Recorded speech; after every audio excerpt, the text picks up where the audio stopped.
Merci de nous rejoindre sur Radio Mali à Bamako, il est 13 heures.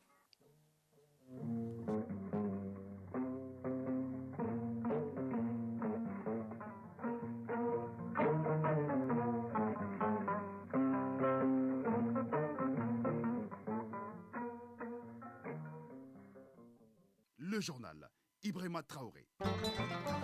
C'est 13 heures dimanche, mesdames, messieurs, installez-vous confortablement, voici le sommaire. Suite à l'attaque terroriste dimanche dernier à Tessit, le commandant du théâtre Est de l'opération Maliko, à la tête d'une forte délégation, s'est rendu dans la localité. Son objectif, présenter les condoléances des autorités de la transition aux familles des victimes militaires et civiles et remonter le moral des troupes. On en parle avec Agali Agagissa dès le début de cette édition. Le PRAPS 2, projet régional d'appui au pastoralisme au Sahel, est lancé. La deuxième phase va durer 6 ans. Pour quoi faire concrètement? On en parlera avec Moussa Koulibaly, son coordonnateur, dans cette édition. Notre invité de ce 13h dimanche, Cheikh Fantamadi Keïta, directeur national de la géologie et des mines. Lui nous fera le point de la signature de la convention entre sa structure et la société de raffinage Marina Gold, Mali.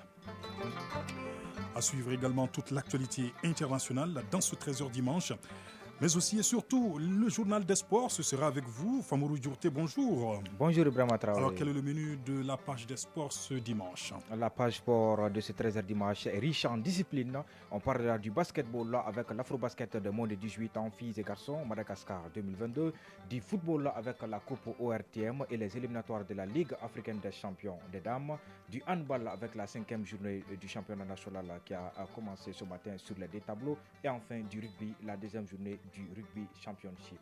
L'actualité des sports à ne pas manquer. Puis rendez-vous en fin d'édition avec Baraki Sawatara pour Focus Santé. Et ce dimanche, nous parlerons de l'importance du bilan prénuptial. Voilà pour le sommaire. Encore une fois, mesdames, messieurs, bonjour et bienvenue. Cap sur Tessit, dans le cercle d'Ansongo, dans la région de Gao, où s'est rendu vendredi le commandant du théâtre Est de l'opération Maliko. Il était à la tête d'une forte délégation pour présenter les condoléances des autorités de la transition aux familles des victimes militaires et civiles et remonter le moral des troupes suite à l'attaque terroriste survenue dans la localité. On fait le point depuis Gao avec Agali Agissa. Remonter le moral des troupes après l'attaque du camp de Tessit par des hommes lourdement armés. Voilà ce qui justifie cette visite de terrain du commandant du théâtre Est de l'opération Maliko, colonel Famouké Kamara, commandant du théâtre Est de l'opération Maliko. C'est une attaque au cours de laquelle les hommes se sont vaillamment défendus. On a eu des pertes, mais l'ennemi aussi a eu suffisamment de pertes. Et c'est dans ce cadre que je suis venu pour venir féliciter les hommes de la part du chef d'état-major général des armées et bien sûr à mon nom propre et prendre toutes les dispositions nécessaires conformément aux instructions. Le colonel Famouké Kamara, accompagné pour la circonstance par le directeur du cabinet du gouverneur de Gao, a eu droit à une brève présentation de la situation sécuritaire de la zone. Le commandant du secteur 1, le colonel Issa Bagayogo, et le coordinateur de FAMA à Tessit, le chef d'escadron Inamoud Ag Morsoud, ont exposé tour à tour la situation au commandant du théâtre. Le renforcement du dispositif sécuritaire est l'une des préoccupations évoquées par les hommes. Colonel Famouké Kamara, commandant du théâtre Est de l'opération Maliko. Les dispositions seront prises pour renouveler les hommes pour qu'on ait toujours des hommes plus combatifs et ils vont aller encore dans le cadre de déploiement ailleurs. Les dispositions aussi sont prises pour la construction aussi d'un camp qui est déjà bien avancé afin que ce soit une réalité. Le colonel Kamara a aussi déclaré que lors des opérations de ratissage, plusieurs matériels de guerre abandonnés par les assaillants ont été récupérés par les femmes. Les missionnaires se sont également entretenus avec la population. Ils ont rassuré les interlocuteurs du jour de la détermination des femmes à défendre le territoire national avec la franche collaboration de tous les fils du pays. Colonel Famouké Kamara, commandant du théâtre Est de l'opération Maliko. Le message à lancer à la population, c'est le message que les femmes vont toujours rester à leur service pour les défendre, bien sûr au prix de nos vies. Agali Aguinamouriatara, directeur du cabinet du gouverneur de Gao. Nous sommes transportés à Tessit pour apporter au nom des plus hautes autorités de notre pays notre compassion, notre solidarité aux familles des victimes militaires et civiles. Pour nos voyants militaires, vraiment toutes nos félicitations.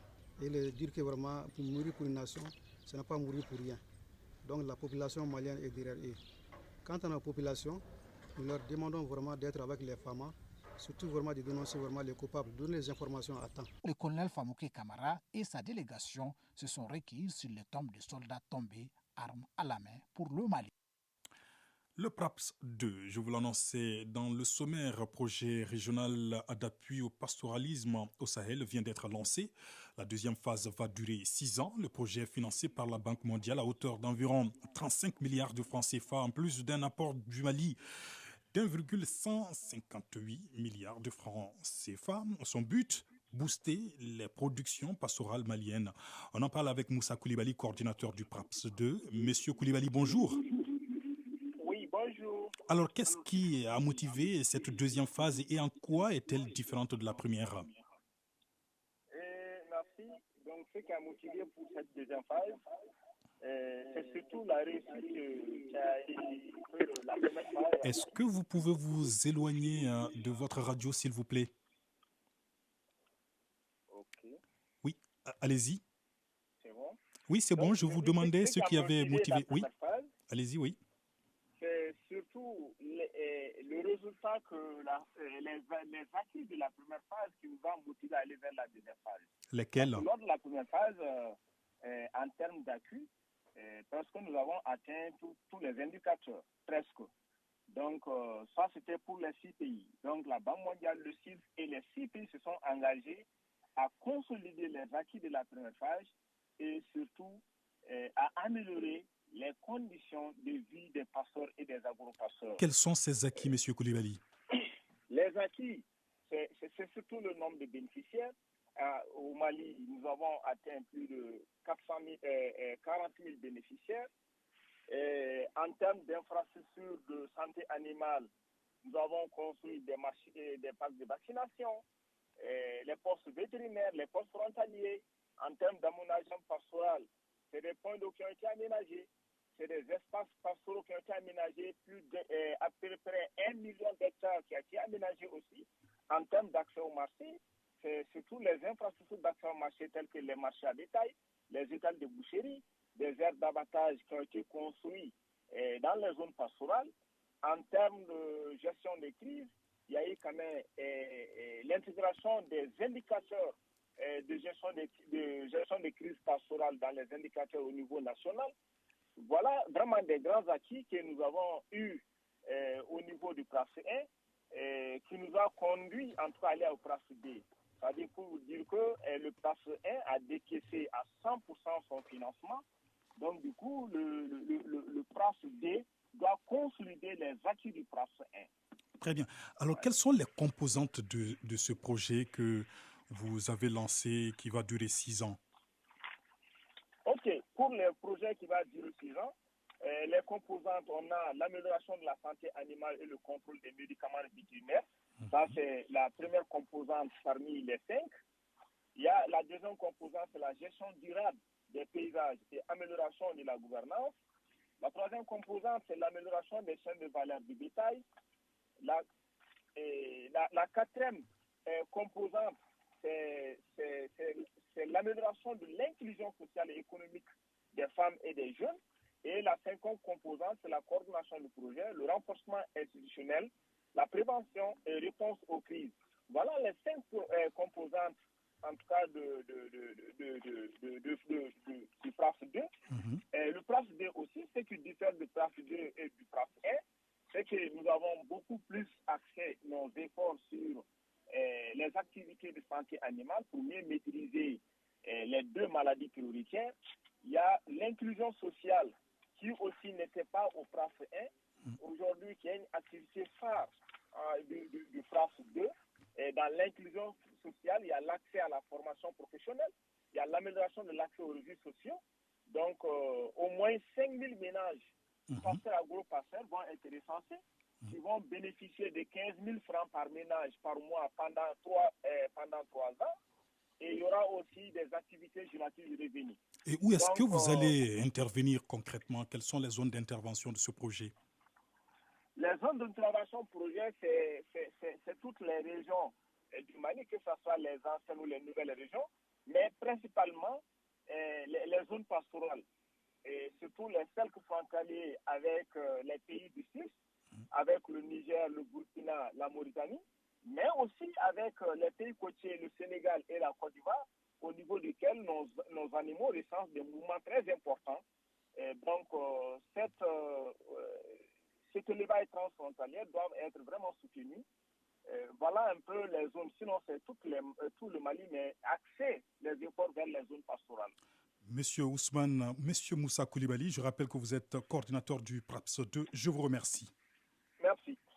Activité minière dans l'actualité au Mali, la Direction nationale de la géologie et des mines signe une convention avec la société de raffinage Marina Gold Mali. Ce partenariat touche plusieurs volets visant à rendre compétitif l'or du Mali sur le marché international. On en parle avec Cheikh Fantamadi Keita, directeur national de la géologie et des mines, en direct avec nous dans ce studio. Monsieur Keita, bonjour. Merci de répondre à notre invitation. D'abord, dites-nous en quoi consiste ce partenariat entre votre structure et la société de raffinage Marina Gold Mali. Ok, merci. Ce partenariat entre la société Marina Gold et la Direction nationale de la géologie et des mines à travers le PDREM, c'est un partenariat public-privé gagnant-gagnant. Ce partenariat est demandé depuis longtemps et on a travaillé là-dessus. Et je pense que ça va permettre en un premier lieu d'avoir des poinçons de l'État sur tout l'or qui sera raffiné au niveau de la société Marina Gold. Et en deuxième lieu, il y aura le renforcement des capacités des agents de la direction.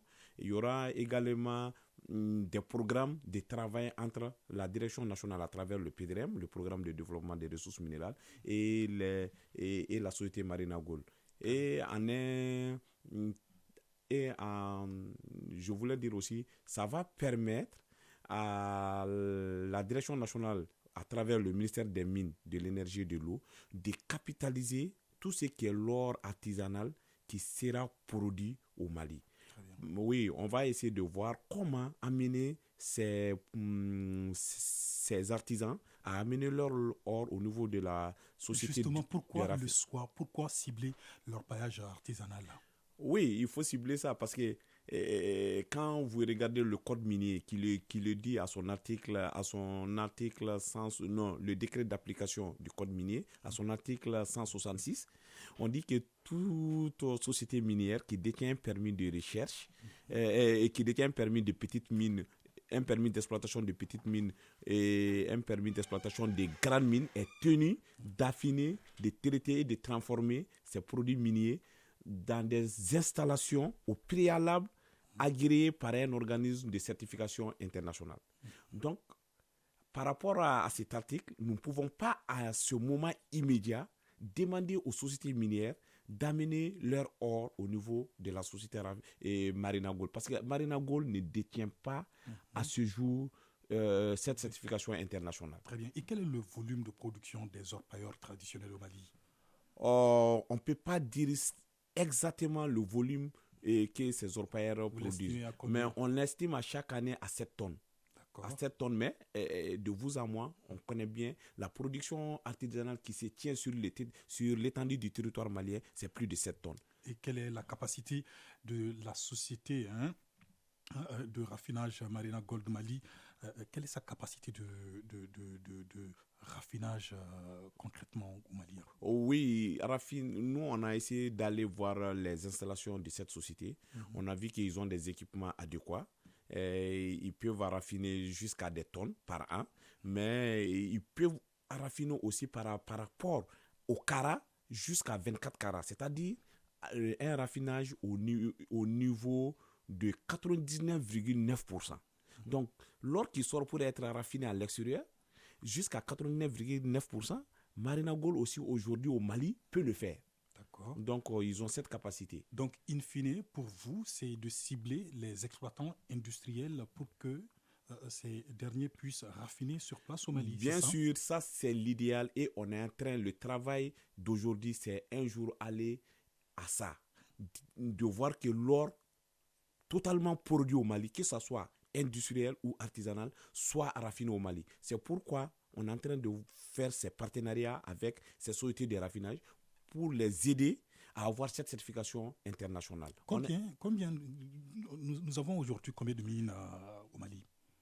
Aujourd'hui, on a à peu près, si on parle en question d'exploitation, on a 13 grandes mines qui sont en exploitation actuellement au Mali. Mais il y a plus de 500 permis de recherche qui est signé, qui est donné à des sociétés qui sont en train de chercher, que ce soit de l'or ou d'autres substances. D'accord. Et la production minière, de façon générale, aujourd'hui, au Mali, est estimée à combien en termes de chiffres? En termes de chiffres, l'année passée, on a fait 63,400 et quelques tonnes. Et le Mali a gagné combien? Le Mali a gagné, sur les recettes, on a plus de 450 milliards qui rentrent dans le budget national par rapport aux recettes minières. Monsieur Keïta, merci pour toutes ces précisions. Je rappelle que vous êtes le directeur national de la géologie et des mines. Merci. Entre le Mali et la Guinée, la coopération économique prend une dimension historique. L'inauguration de la représentation des douanes maliennes logées aux entrepôts maliens en Guinée, l'infrastructure qui est la traduction concrète de la volonté des deux pays de cheminer ensemble permettra de sécuriser les opérations de transit. Son inauguration a mobilisé plusieurs ministres guinéens autour du directeur général des douanes du Mali. Suivons plutôt le commentaire signé Oumar Traoré. C'est un palier supplémentaire franchi dans la coopération économique entre Conakry et Bamako. Les douanes maliennes disposent depuis ce 12 août une représentation en Guinée. L'infrastructure est située dans l'enceinte des entrepôts maliens de Guinée. Elle est le fruit du protocole d'accord signé le 24 avril 1998 entre les deux pays, lequel définit les modalités d'utilisation des installations portuaires par les entrepôts maliens de Guinée. Le directeur général du port autonome de Conakry salue l'installation de la représentation des douanes maliennes. Un acte qui, selon Biro Diallo, traduit les bonnes relations de coopération entre les deux États et surtout l'engagement à accélérer le rapprochement des douanes maliennes et guinéennes. De son côté, le directeur général des douanes du Mali souligne que la nouvelle représentation va sensiblement augmenter le volume des échanges commerciaux. À en croire Amadou Konaté, avant l'embargo de la CEDEAO, on était à une moyenne de 15 cargaisons par jour et aujourd'hui on est à 75 voire 80 cargaisons par jour au niveau de Kourémalé. Et de conclure que la représentation des douanes du Mali correspond au cahier de charges dont l'objectif majeur est la facilitation des marchandises maliennes via le port de Conakry. Pour le directeur général des douanes de Guinée, l'acte du jour est la traduction concrète de l'une des recommandations de la 3e rencontre bilatérale tenue à Bamako en février 2022. La volonté commune, selon le colonel Moussa Kamara, est de sécuriser les opérations de transit. De quoi contribuer également à fluidifier et rendre plus performant le corridor Bamako-Conakry. Ce qui nous conduit à l'actualité internationale en Égypte. Un incendie s'est déclenché ce dimanche durant une messe dans une église d'un quartier populaire de Caire, faisant 41 morts. Quelques 5000 fidèles y étaient réunis. Le parquet a annoncé avoir ouvert une enquête et envoyé sur place une équipe, tandis que le ministère de la Santé a indiqué avoir dépêché plusieurs dizaines d'ambulances. De son côté, le président égyptien Abdel Fattah al-Sisi a annoncé avoir mobilisé l'ensemble des services de l'État pour que toutes les dispositions soient prises. Au Tchad, une cinquantaine de représentants des mouvements politico-militaires signataires de l'accord de Doha sont rentrés hier à N'Djamena. Ils étaient accompagnés d'une délégation gouvernementale qui a négocié l'accord censé permettre aux politico-militaires de participer au dialogue national inclusif prévu le 20 août prochain. La mobilisation était forte à l'aéroport de N'Djamena pour accueillir ces rebelles, dont certains rentrent au pays après des décennies d'exil. Dans l'actualité également, la République démocratique du Congo, où le M23 contrôle la ville de Bunagana et quelques localités depuis 2 mois. Aucune issue favorable n'est pour le moment constatée et provoque une brouille diplomatique entre Kinshasa et Kigali, car Paul Kagame est accusé de soutenir le M23. La tension ne faiblit pas malgré la signature d'une feuille de route par les autorités congolaises et rwandaises. Les explications avec vous. Lassina Keïta. Effectivement, Ibrahim Traoré, depuis 2 mois, la ville de Bunagana et les localités du territoire de Rutshuru au nord Kivu sont occupées par les combattants du M23. C'est un blocage constaté dans les négociations car le M23 ne donne pas d'indication de quitter la ville de Bunagana et demande l'ouverture d'un dialogue. Dans leur déclaration, les responsables du M23 affirment qu'il n'y a pas de projet d'avancer et d'occuper d'autres villes et localités dans la région, mais des combats sont signalés aux alentours du camp militaire Rumangabo. De son côté, le gouvernement n'est pas prêt à un dialogue avec le M23 qu'il considère comme un groupe terroriste. Paul Kagame, le président rwandais, est accusé d'avoir soutenu le M23, provoquant ainsi une relation tendue entre Kinshasa et Kigali. C'est le statu quo dans ce conflit, malgré la signature d'une feuille de route par les autorités congolaises et rwandaises à Luanda, en Angola, censée conduire à la désescalade. Les Kenyans étaient appelés aux urnes ce mardi dernier pour élire leur nouveau président, mais aussi leurs députés et élus locaux sur fond de flambée de coût de la vie. Le scrutin a été marqué par une forte baisse de la participation par rapport au précédent scrutin. Il y a aussi des tensions en attendant les résultats. 4 jours après la présidentielle, les Kenyans attendent toujours de connaître le résultat du scrutin, mais plus l'attente des résultats se prolonge, plus l'impatience augmente. N'est-ce pas, Valentin Roger Diallo? La commission électorale doit collecter les résultats émanant de plus de 46 000 bureaux de vote puis les vérifier. Mais son directeur a lui-même reconnu que le décompte des résultats n'allait pas aussi vite que prévu. 4 candidats étaient en lice pour la présidentielle, mais l'élection se résume à un duel entre 2 favoris selon beaucoup d'observateurs. Il s'agit de Raila Odinga, figure historique de la politique kenyane, qui, selon des résultats officiels partiels, dévance légèrement le vice-président sortant William Ruto. Sur fond de désillusion envers la classe politique et de flambée du coût de la vie, environ 65% des 22,1 millions d'électeurs se sont rendus aux urnes pour élire président, députés et élus locaux, selon la commission électorale indépendante. La participation connaît une forte baisse par rapport aux précédentes élections de 2017, où 73,8% des électeurs s'étaient déplacés. Les résultats définitifs doivent être annoncés le mardi prochain au plus tard, tel que le prévoit la loi. Si aucun des candidats ne recueille plus de 50% des voix, le Kenya connaîtra pour la première fois de son histoire un second tour à la présidentielle. En attendant, tous les regards sont tournés vers la commission électorale. 8 personnes ont été blessées, dont certaines grièvement, dans une attaque armée contre un bus ce matin dans le centre de Jérusalem. C'est ce qu'a indiqué la police israélienne qui annonce également l'arrestation d'un homme suspecté d'être responsable de l'attaque. Le journal des sports dans quelques instants.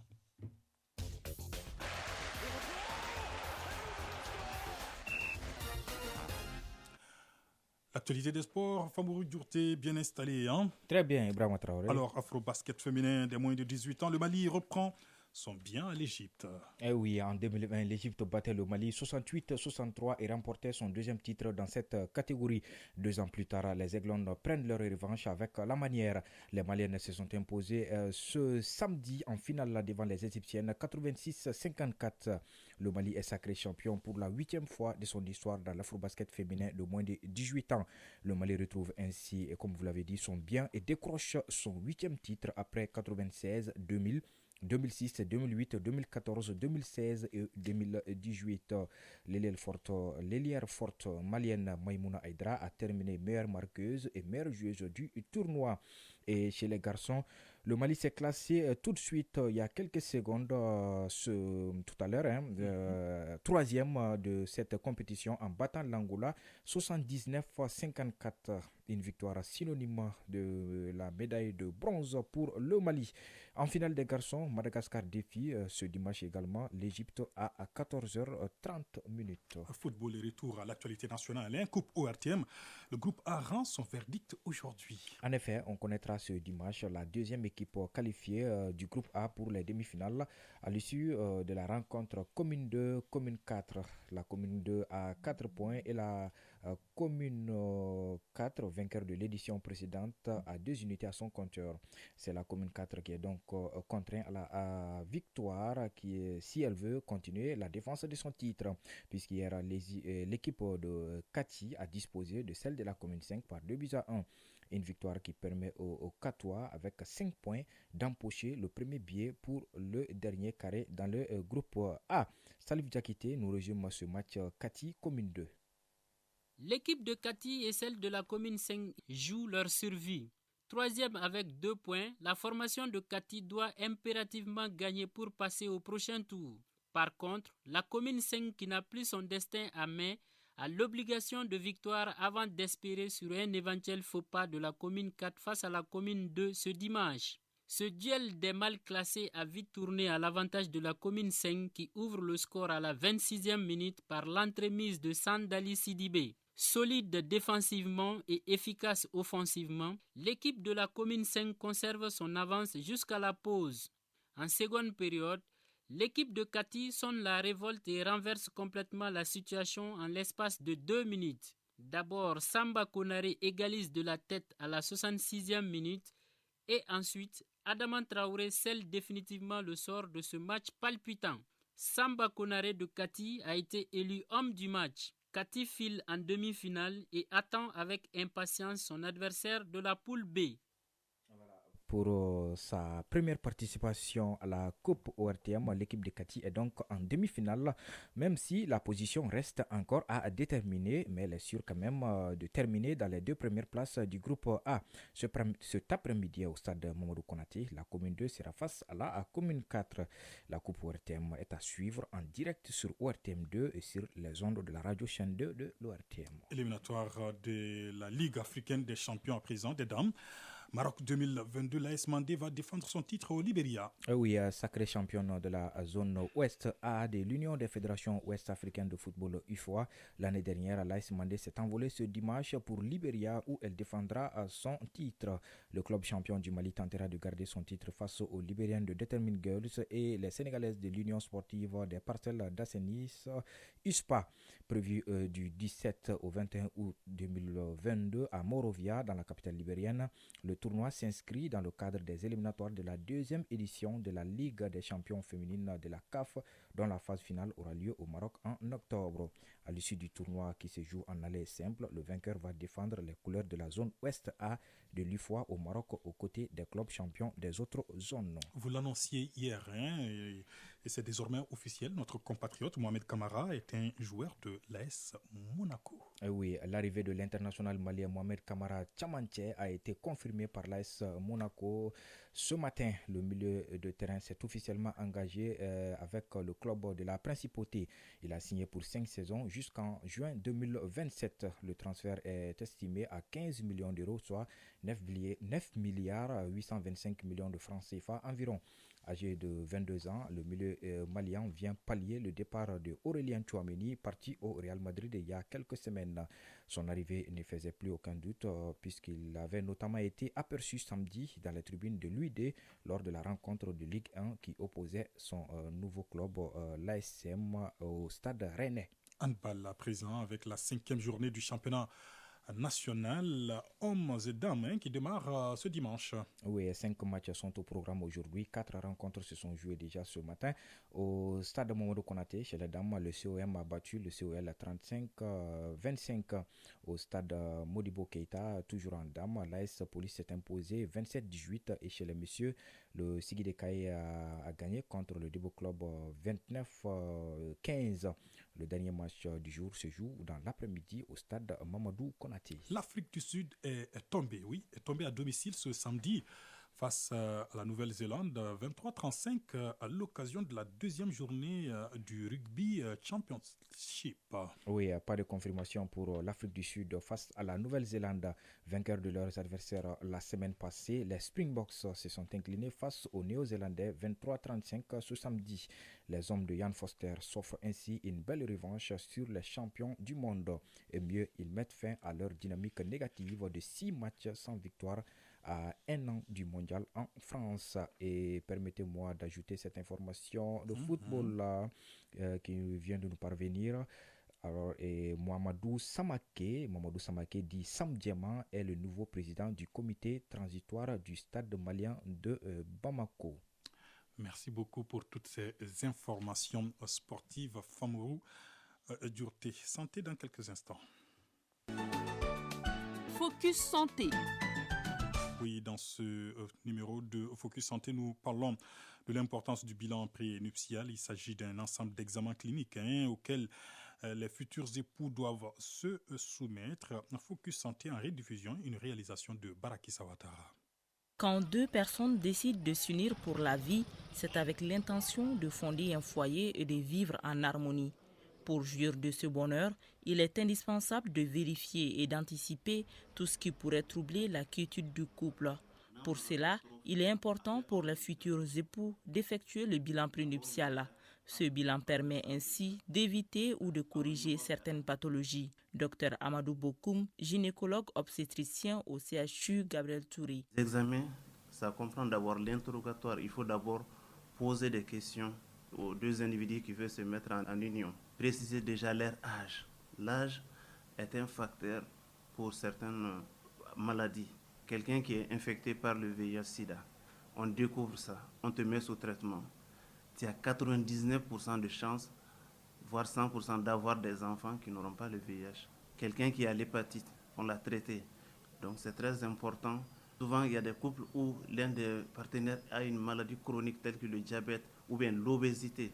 Le médecin va leur donner des conseils, des mesures hygiéno-diététiques. Si un des éléments du couple fume, le médecin va déconseiller le tabac, l'alcool, la drogue. Il est aussi nécessaire de savoir si l'un des conjoints est sous traitement pour une quelconque maladie. Dans notre contexte, le médicament le plus dangereux, c'est le médicament contre l'épilepsie. Donc, une femme qui prend ces médicaments, si elle doit faire le bilan prénuptial dans le but de faire des enfants, il faut changer ce médicament parce que ça expose à des malformations chez l'enfant. La liste des examens prénuptiaux ne sont donc pas exhaustives. Plus qu'une routine de santé, ces examens permettront de mieux connaître son partenaire. Chercher aussi, est-ce qu'il y a un lien de consanguinité? C'est-à-dire, est-ce que c'est un mariage entre cousins et cousines?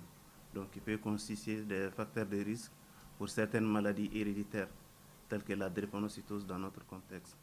Mais également, il faut rechercher, est-ce que ce couple-là, ils ont déjà des maladies chroniques? S'il y en a, il faut les traiter, équilibrer avant qu'ils ne se mettent en union ou dans l'objectif de faire des enfants. Est-ce que dans la famille, il y a des femmes qui ont déjà accouché d'enfants mal formés? Tout médecin qui a une formation générale peut faire le bilan prénuptial et les résultats des examens sont laissés à la discrétion du médecin. Dr Amadou Bokoum. La confidentialité, elle est toujours gardée, que ce soit pour le bilan prénuptial, que ce soit pour d'autres examens. C'est à vous de dire à qui vous voulez, j'ai telle ou telle maladie, mais le médecin ne va jamais divulguer à un proche de la famille comme quoi vous avez telle affection. Autant les examens prénuptiaux peuvent renforcer les liens des personnes engagées dans le processus du mariage, autant ils peuvent entraîner leur rupture. Alors, il ne tient qu'au couple de faire un choix judicieux à la matière. Focus Santé. Retrouvez cette édition sur l'ensemble de nos plateformes digitales grâce à Cheikh Abdulaziz Koulibaly. Et retrouvez juste après moi ici Koumba Sissé dans Rétro 7, la rétrospective de l'actualité de la semaine. Vous comprenez que c'est donc tout pour ce 13h dimanche que j'ai eu l'immense plaisir de vous présenter avec à la coordination éditoriale Bourama Traoré. La réalisation est assurée par Lassina Keita à la mise en onde. Absé Traoré, prochain rendez-vous d'information sur l'ensemble du réseau synchronisé de Radio Mali, 19h30. D'ici là, passez d'excellents moments en compagnie de nos programmes. Au revoir.